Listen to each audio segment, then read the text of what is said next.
Sir నమస్తే sir. నమస్తే sir, నేను వెంకట్ ఎన్టీవీ సార్. సార్ నమస్తే సార్. మీరు మీ ఏ ఈవెంట్కైనా నందమూరి హీరోస్ని తీస్తుంటారు కదా, ఇదేంటి మరి సడన్గా బాస్ని పిలిచారు, నందమూరి కాంపౌండ్ నుంచి ఇటు వచ్చారు?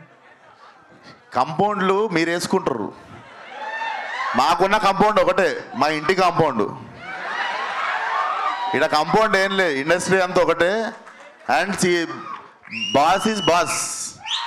అండ్ మేము అభిమానించేటోళ్ళు ఉంటారు. అట్లా ప్రతిసారి మా కోసం ఉన్న వాళ్ళని ఇబ్బంది పెట్టి మాటికి పిలవం కదా.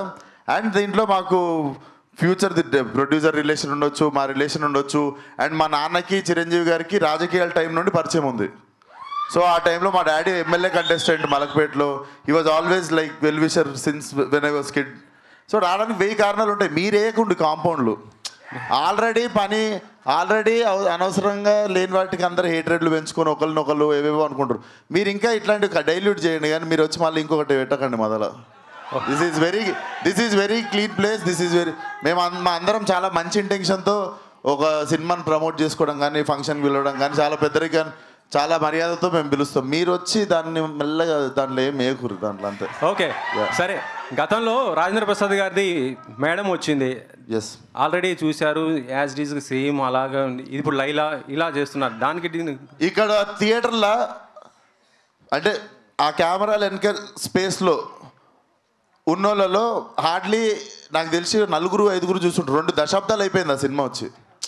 సో ఈ ఇప్పుడు అందరిని అదే క్యాసెట్ వేసుకొని చూడమన్నామా?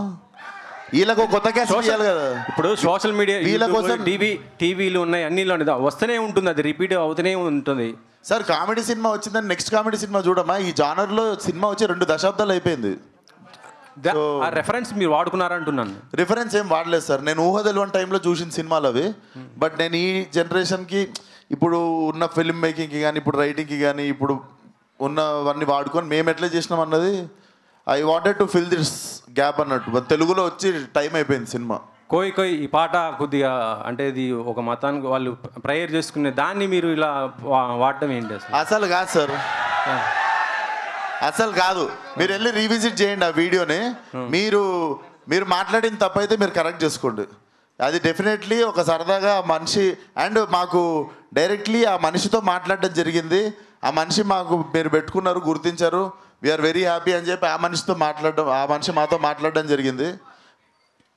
సెన్సిబుల్ టాపిక్స్ అస్సలు టచ్ చేసి మీరు అనవసరంగా వేరే రీజనల్ చేయకండి సార్. Okay, not right. ఎందుకంటే మనం రెస్పాన్సిబుల్గా ఉన్నామంటే మనం ఫస్ట్ ఆఫ్ ఆల్ ఒకటి బ్యాడ్ జరగడానికి మనము రీజన్ కాకుండా ఉండడమే పెద్ద హెల్ప్. ఆ హెల్ప్ చేయండి చాలు.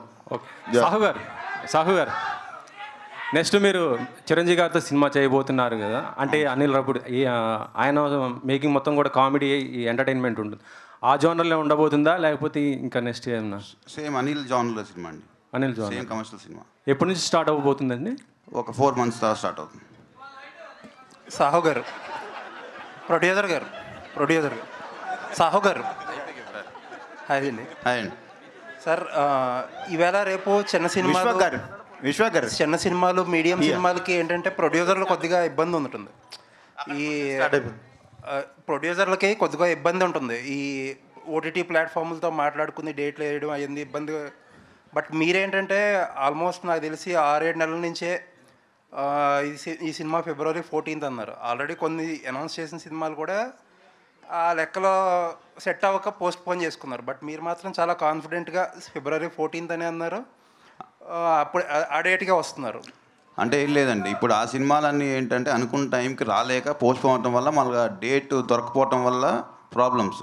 మనం అనుకున్నప్పుడు స్టార్ట్ చేసినప్పుడే Feb 14th ఇది రావాలని టార్గెట్ పెట్టుకుని ఫినిష్ చేసాం. సో మన ఓటీటీ వాళ్ళతో కూడా చెప్పాం Feb 14th సినిమా వస్తామని. సో ఒకవేళ మన డేట్ మారుంటే నాకు ఆ ఇబ్బంది ఉండేదేమో, వాళ్ళు చెప్పిన డేట్కి వేయాల్సి వచ్చేదేమో. బట్ ఇప్పుడు మనం చెప్పిన టైంకి వచ్చాం కాబట్టి ప్రాబ్లం ఎక్కడ లేదు. విశ్వక్ గారు సార్, లైలా గెటప్ చాలా బాగుందండి.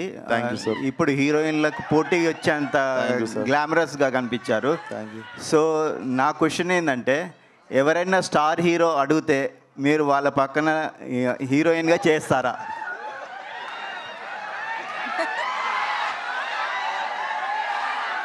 చేస్తాను సార్. ఎవరితో చేస్తారు అడిగినప్పుడు చెప్తా సార్. మీకు ఇప్పుడు ఎవరు అంటే మీరు అడిగిన ఫస్ట్ క్వశ్చన్కి ఆన్సర్ చేసేది మీకు ఎవరితో చేయాలని? నాకెవరితో చేయాలని లేదు సార్. అదైతే క్లియర్గా ఉన్నా నేను. ఓకే, నేను హీరోగానే చేద్దాం అనుకుంటున్నాను. మీరు అడిగిరు కాబట్టి మీకు ఒక ఆన్సర్ ఇచ్చా. ఓకే.